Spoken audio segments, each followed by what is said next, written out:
Hello, everyone. Before we begin, a question for you all. At what point does the pursuit of national security justify the complete erosion of a human soul? I've spent the better part of 50 years pondering that, and the silence in response is more damning than any answer. My name is Dr. Alistair Finch, and I was a clinical psychologist assigned to MK-Ultra Subproject 130 from 1961 to 1963. The official record states our work was inconclusive and the documentation was destroyed in the agency-wide purge of 73. The official record is a lie. The files weren't destroyed. They were buried, reclassified under a phantom agricultural research program, and left to rot in a government archive in Maryland. I know because I was one of the men who signed the transfer orders. I am an old man now, and the ghosts of my past have grown louder than the tinnitus in my ears. What follows is not an apology. There is no absolution for what we did, but a testament. A final, belated report from the forgotten cellar of the Cold War. Our objective was simple, elegant in its brutality, to develop a reliable method of psychedelic-assisted interrogation. Not for truth serum theatrics, but for something far deeper. We weren't just trying to make a man talk, we were trying to dismantle his sense of self, to unmake him, and then sift through the debris of his psyche for actionable intelligence. The prevailing theory, championed by the project lead, Dr. Elias Thorne, was that a man's secrets were not stored in a vault, but woven into the very fabric of his identity. To get the secrets, you had to unravel the man. Subproject 130 was housed in a repurposed military communications bunker designated Site Epsilon. No windows, recycled air that always tasted of ozone and stale coffee, and a silence that was absolute. Our domain was a suite of 3 rooms. The observation room, filled with our humming polygraphs, EEG machines, and audio recorders. The control room, where we administered the compounds and manipulated the environment, and the chamber itself. The chamber was our canvas. Padded off-white walls, a single cot bolted to the floor, and a speaker grill. Nothing else. It was a space designed to erase the world. Our primary tool was not LSD-25, which the broader MK-Ultra program was notoriously fond of. LSD was too unpredictable, too prone to what Thorne called metaphysical contamination. Our work centered on a proprietary compound we synthesized in-house, a derivative of psilocybin and a potent dissociative anesthetic. We called it Agent Karen, named for the ferryman who guides souls across the river Styx. The name was Thorne's idea. He had a flair for the dramatic, a chilling appreciation for the mythological resonance of our work. The protocol was meticulous. A subject would first be placed in sensory deprivation for a period of 24 to 48 hours. Darkness, silence, isolation. This was to unmoor their consciousness, to make them more susceptible. Then, we would administer a precise intravenous dose of Agent Karen. The initial onset was rapid, characterized by visual and auditory hallucinations, but that was merely the prelude. The true innovation of Subproject 130 was what came next. We used targeted auditory stimulation, not questions, not yet. We used recordings of discordant music, white noise, electronically manipulated human speech, and most effectively recordings of the subject's own heartbeat, played back at irregular, unsettling rhythms. The goal was to induce a state of profound cognitive dissonance, a feedback loop where the subject's mind could no longer distinguish between internal and external stimuli. In this state of manufactured psychosis, the ego, the carefully constructed I that holds a person together, would begin to fracture. Thorne called this process mnemonic decoupling. The subject's memories would detach from their emotional and temporal context floating freely in the chemical storm of their mind. It was then, and only then, that we would begin the interrogation. The early trials were on low-level assets, captured couriers, suspected double agents, individuals deemed expendable. And it worked, frighteningly so. We could extract details, a dead drop location, a handler's name, a coded phrase, with astonishing clarity. The subjects would speak, but their voices were hollow, detached. They would recount state secrets with the same emotional weight as a childhood memory of learning to ride a bicycle. Afterwards, they remembered nothing of the interrogation, only a vague, terrifying nightmare. They were left with a permanent sense of dislocation, a feeling that a part of themselves had been scooped out and never returned. We wrote it up as a success. We were pioneering a new frontier of intelligence gathering. We were winning the war in the shadows. We were all so brilliant, so ambitious, so utterly damned. The confidence in the program grew, and with it, Thorne's ambition. He wanted a bigger test, a real target, a mind that was not just hiding secrets, but had been professionally trained to protect them. He got his wish in the autumn of 1962. They brought us a man they called Subject Omega. He was a captured GRU major, a man who had weathered every conventional interrogation technique without breaking. He was to be the magnum opus of Subproject 130. He was the man whose soul we were tasked to completely and irrevocably dismantle. I can still see him, sitting in the chamber before the first session began, his gaze steady, his contempt for us a palpable force in the room. He knew we were going to do something to him. He had no idea we were about to ferry him across the Styx with no intention of bringing him back. We were scientists, we told ourselves. We were patriots. But standing there, on the precipice of what we were about to do to him, I felt a tremor of something I had not felt before. A sickening, profound sense of dread. The silence of the bunker seemed to whisper a warning, a premonition of the abyss we were so eager to open. The initial protocol for Subject Omega was an amplified version of our standard procedure. 72 hours of complete sensory deprivation, followed by an intravenous dose of Agent Charon calculated to be 150% of what we had used on previous subjects. Dr. Thorne argued that a mind trained in counter-interrogation techniques would have a more resilient ego structure. We needed overwhelming force to achieve the initial breach. I expressed my concern about the potential for catastrophic neural toxicity, but my voice was a mere whisper against the hurricane of Thorne's certainty. The agency wanted results, and Thorne was the man to deliver them. We monitored Omega's vitals from the observation room. For 3 days, he was a model of discipline. His heart rate remained steady, his breathing slow and controlled. We could hear him through the sensitive microphones, occasionally performing what sounded like meditative breathing exercises. He was building a fortress in his mind, and we were preparing the siege engines. On the 3rd day, we administered the compound. The effect was not what we'd seen before. With other subjects, the onset was a struggle, panic, confusion, a fight against the rising tide. Omega, however, seemed to accept it. His heart rate elevated, but it was a steady, rhythmic increase, not the frantic arrhythmia of terror. On the EEG, his brainwave patterns shifted into a chaotic storm of high-frequency activity, yet his body remained perfectly still on the cot. Through the one-way glass, we watched as the first phase began. The auditory stimulation commenced, a low-frequency hum, the sound of grinding metal, and a looped recording of a woman crying, pitched up to an unnerving, childlike frequency.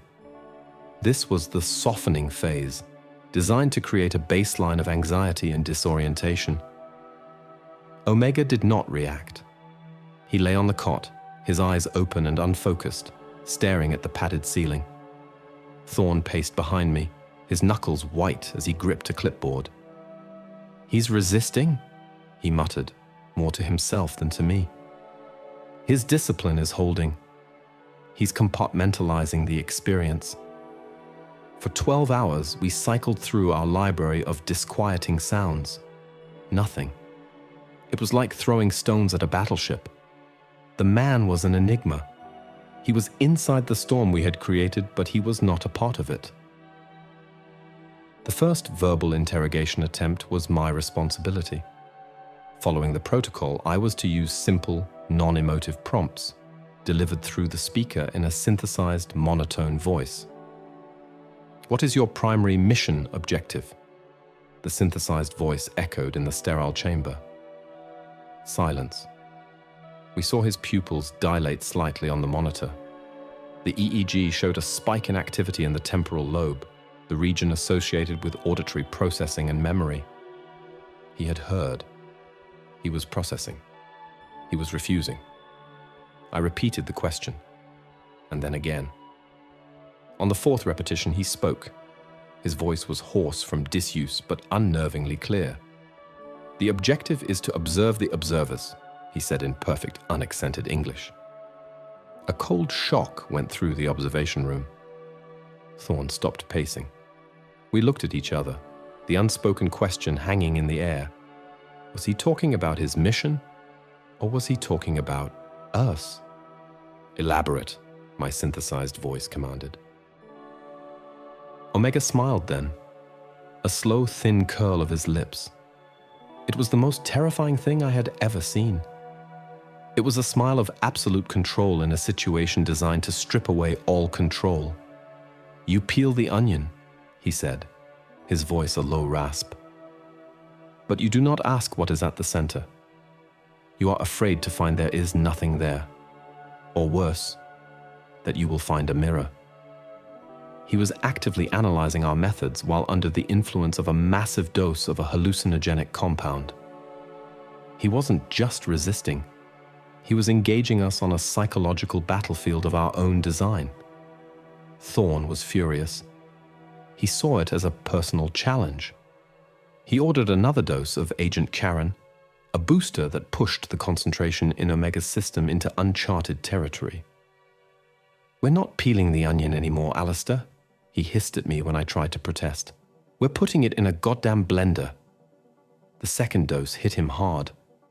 A violent tremor ran through his body and a low moan escaped his lips. The EEG lit up like a Christmas tree, the patterns becoming so erratic they were almost unreadable. This was the cognitive cascade we had theorized but never dared to induce. His mind was being subjected to an unendurable G-force of synaptic firing. This time, when we introduced the auditory stimuli, he began to react. He flinched at the sound of the crying, his fingers twitching. We had bypassed his conscious control.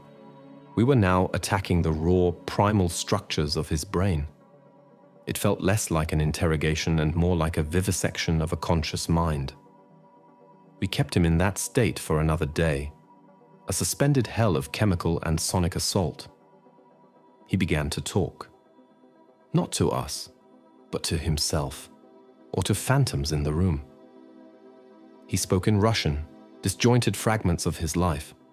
We heard names, places, dates, a woman's name, Anya, a memory of snow falling on a birch forest, a technical description of a submarine's propulsion system. It was a torrent of information, a psychic dam bursting. Thorn was triumphant. "Record everything," he barked at the technicians. "Filter it, translate it, cross-reference it. The intelligence is in there. We just have to pan for the gold." I watched the man on the cot, a man we had reduced to a babbling collection of broken memories, and I felt no triumph. We were getting what the agency wanted, but the cost was becoming terrifyingly clear. We weren't sifting through the debris of a psyche. We were the ones creating it. We were the architects of this damnation. In the middle of the second night of this phase, something shifted. Omega fell silent. The frantic muttering stopped.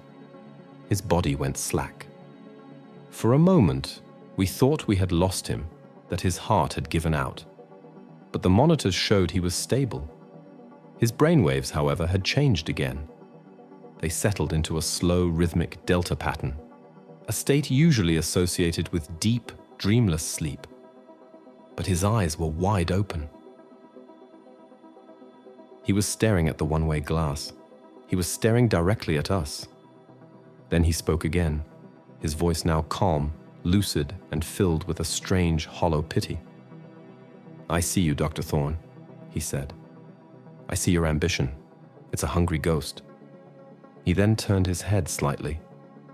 "And you, Dr. Finch. I see your fear. You think you are the ferryman, but you are just another passenger on the boat." The blood drained from my face. He had never been told our names. They were never spoken in the observation room. He wasn't hallucinating. He wasn't broken. He had gone through the storm we created and had come out the other side into a place we couldn't understand. A place from which he could see us, truly see us, in all our hubris and all our horror. The siege had failed. The fortress hadn't just held, it had somehow absorbed our weapons and turned them back on us. The man on the cot was no longer our subject. He was our judge. The incident shattered the clinical detachment of the observation room. Technicians avoided my gaze, and even Thorne, for the first time, seemed unsettled.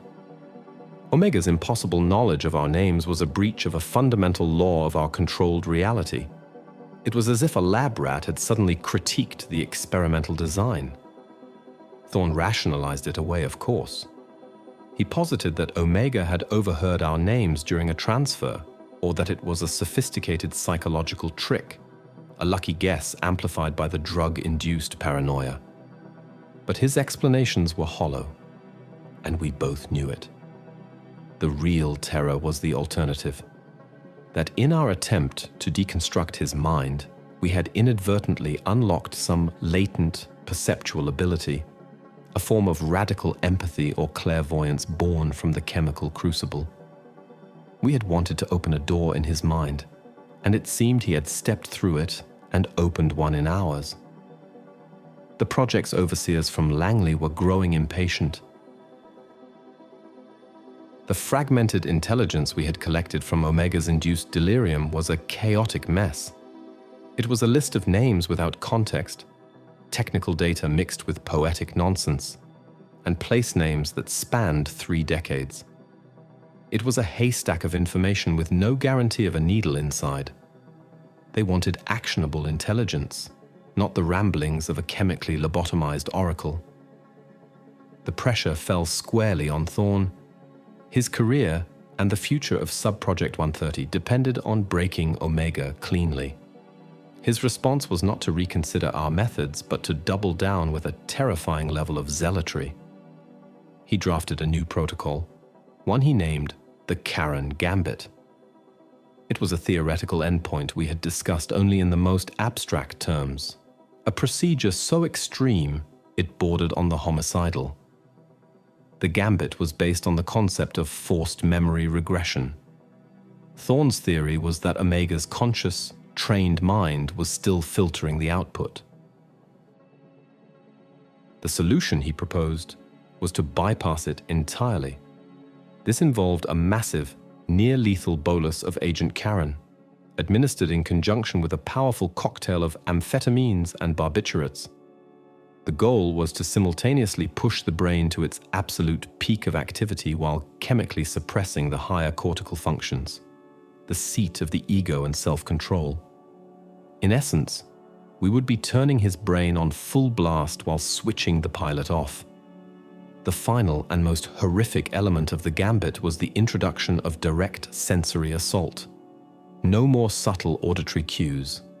The plan was to use a strobe light calibrated to the brain's alpha rhythm and a high-decibel sonic assault combining a recording of his own screams from a previous session with a high-frequency tone known to induce nausea and vertigo. It was no longer interrogation. It was a calculated act of psychological torture designed to cause a total systemic collapse. I refused. I told Thorne that this was not science, it was butchery. That the subject would not survive, or if he did, he would be a vegetable.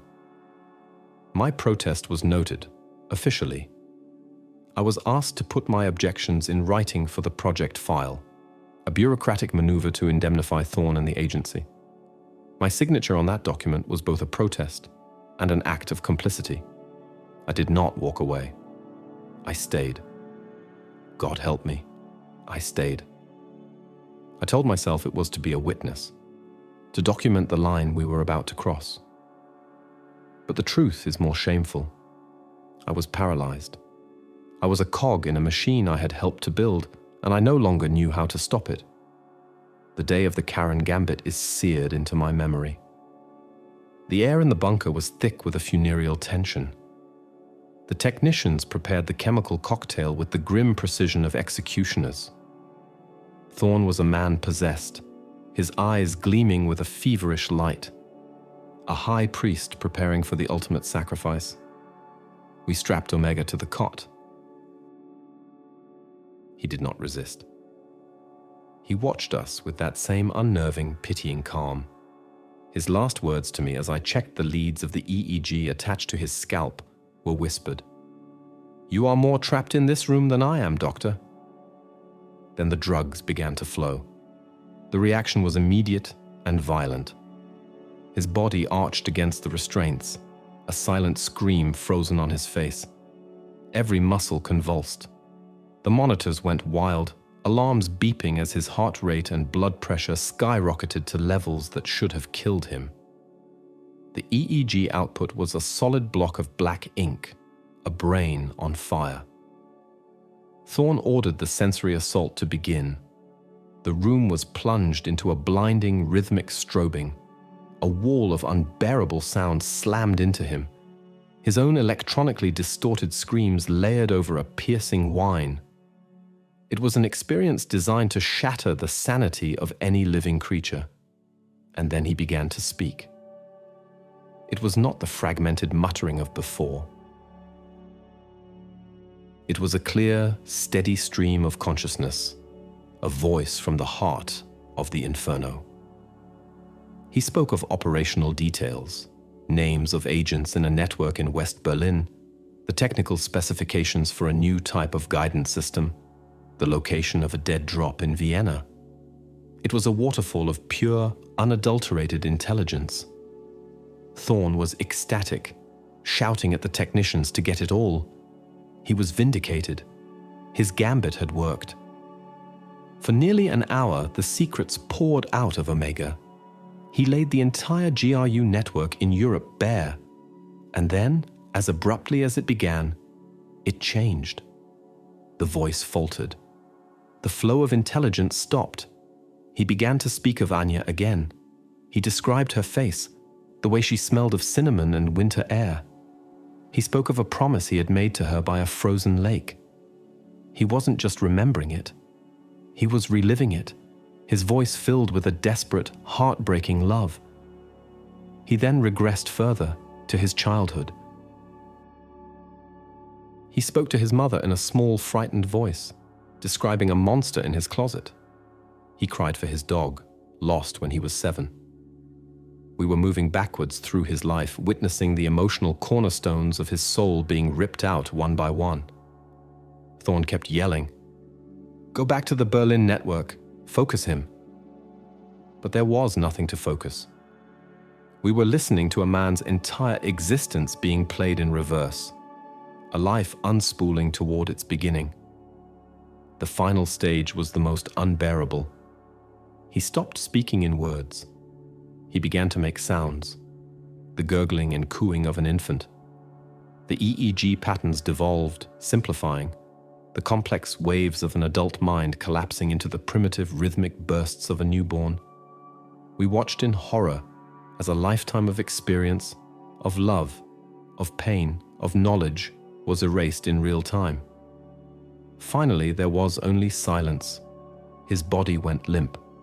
The monitors stabilized to a slow, steady rhythm. His eyes were open but saw nothing.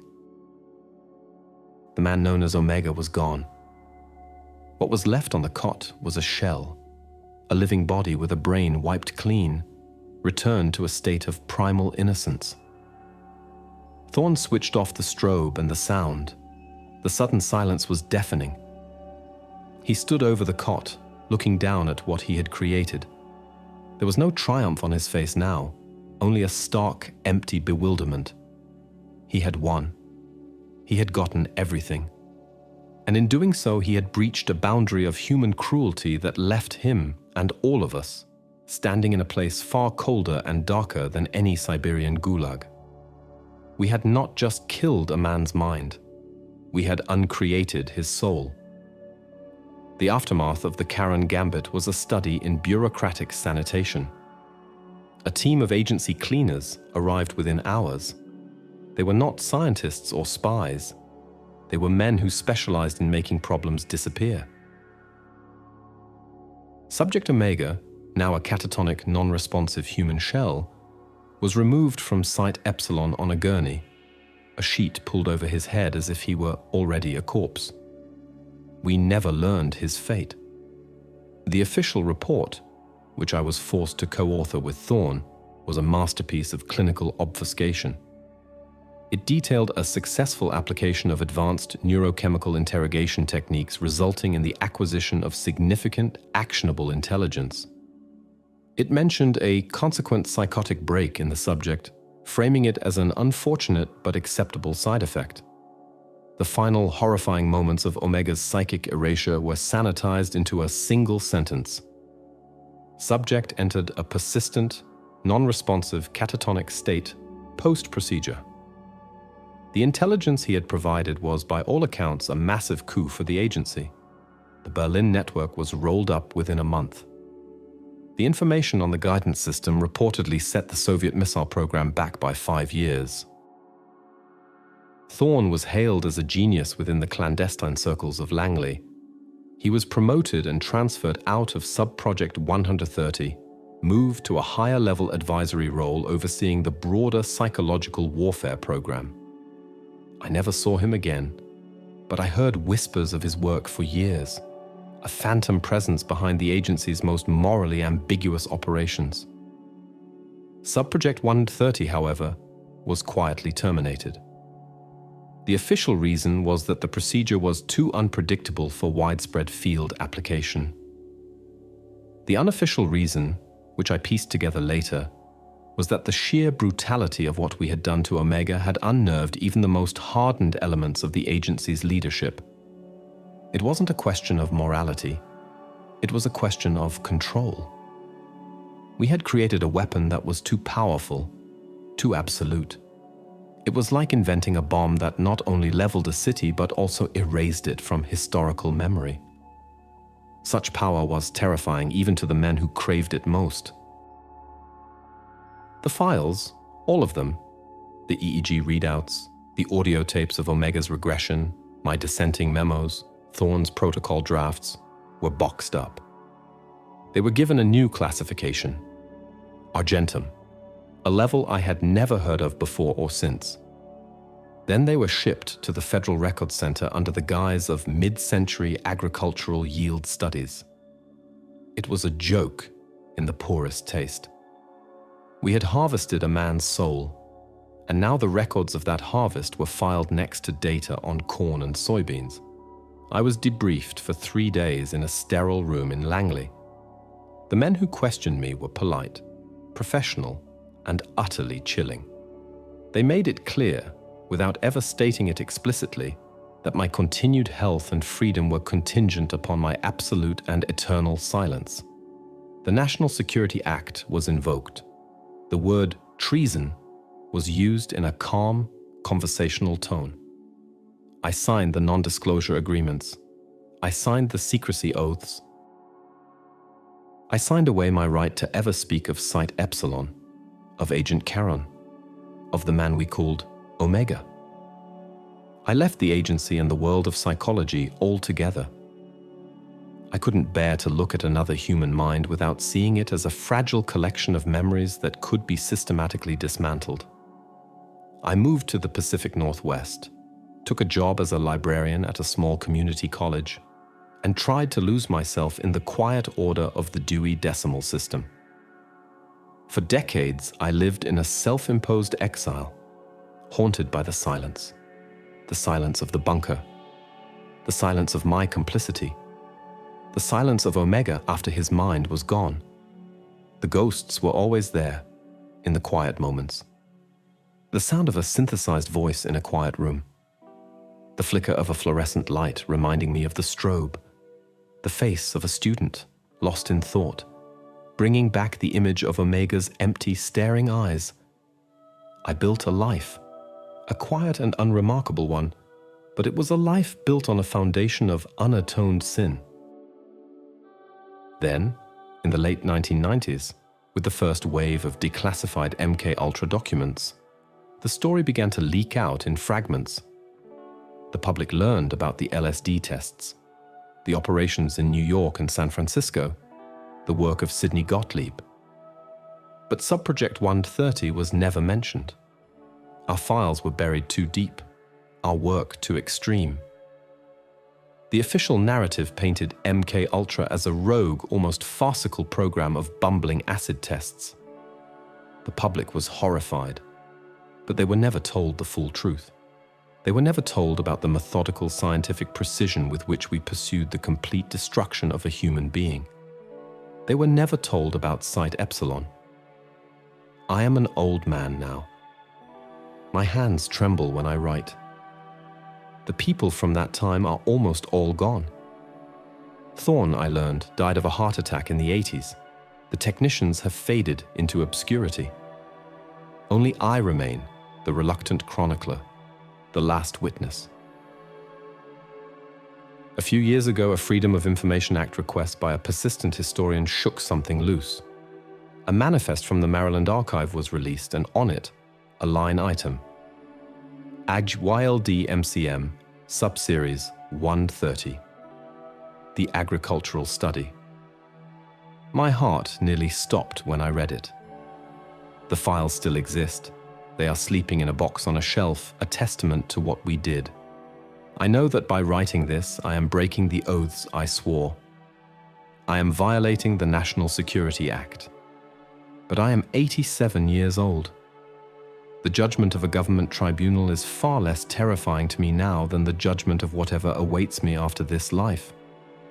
The question I asked at the beginning still hangs in the air.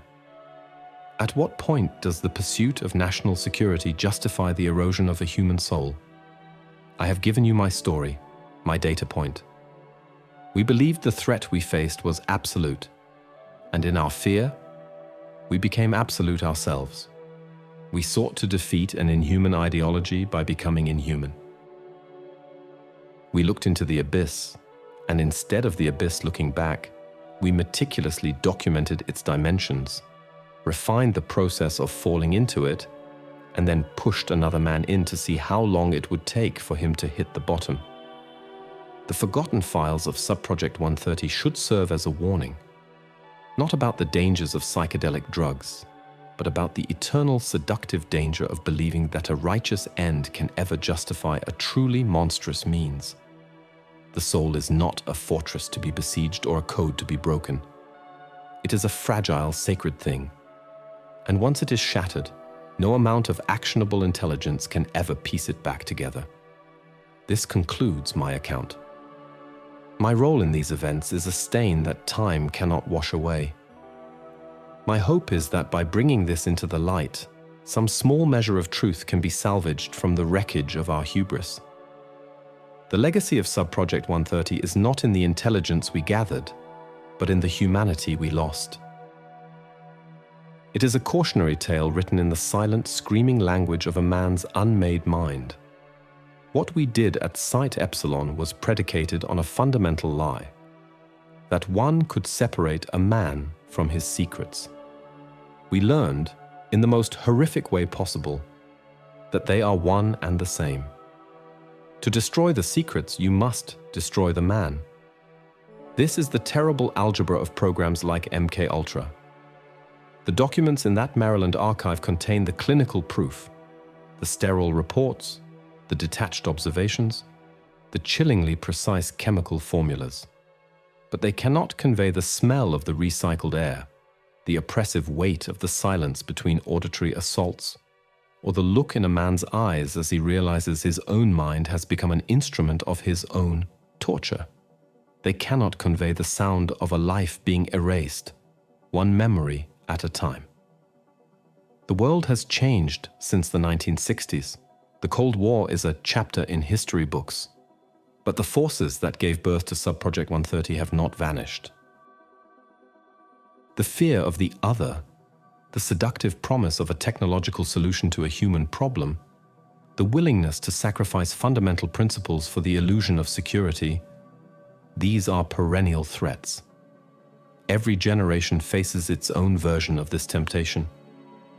Every government in times of crisis will have its own Dr. Thorns, men and women of immense talent and ambition who argue for the necessity of the unthinkable. They will promise security, victory, and a definitive end to ambiguity. They will offer a shortcut through the moral maze, and the price will always be paid by someone strapped to a table in a windowless room. I often wonder what became of the body we knew as Subject Omega. Was he institutionalized under a false name? Was his life terminated and his death recorded as a training accident? I will never know. He exists now only in my memory and, I presume, in those dusty, forgotten files. He is a ghost in the machine of the state, a silent, permanent record of how far we were willing to go. He is the ultimate casualty of the war in the shadows, a man whose very identity was rendered as collateral damage. My confession, if you can call it that, is not born of a desire for forgiveness. Forgiveness is a luxury I forfeited the day I first calibrated an EEG machine at Site Epsilon. It is born of a duty to history, a duty to the truth, however ugly. The official narrative is always clean, polished, and reassuring. The reality is always a story of flawed, frightened human beings making terrible choices for what they believe are the right reasons. We were not monsters. That is the most terrifying part. We were dedicated professionals. We were patriots. We were pioneers. And we committed an atrocity in a quiet, air-conditioned room, documenting our damnation on reel-to-reel tapes and polygraph paper. Before you judge us, look around at your own world. Look at the arguments made in the name of safety, the rights eroded for the promise of stability. The spirit of Subproject 130 is patient. It waits in the wings of power, cloaked in the language of necessity. It whispers that some souls are worth sacrificing for the sake of the many. It is the oldest and most dangerous lie in human history. The files on psychedelic interrogation should not be forgotten because they are more than just a record of a failed experiment. They are a mirror. And like the mirror Omega spoke of, we should be afraid of what we might see when we look into it. We might see that the line between the interrogator and the subject, between the observer and the observed, is terrifyingly thin. We might see that the darkness we seek to defeat in our enemies is a darkness that resides within us all, waiting only for the right combination of fear, ambition, and opportunity to be unlocked. Thank you for listening to An Old Man's Burden.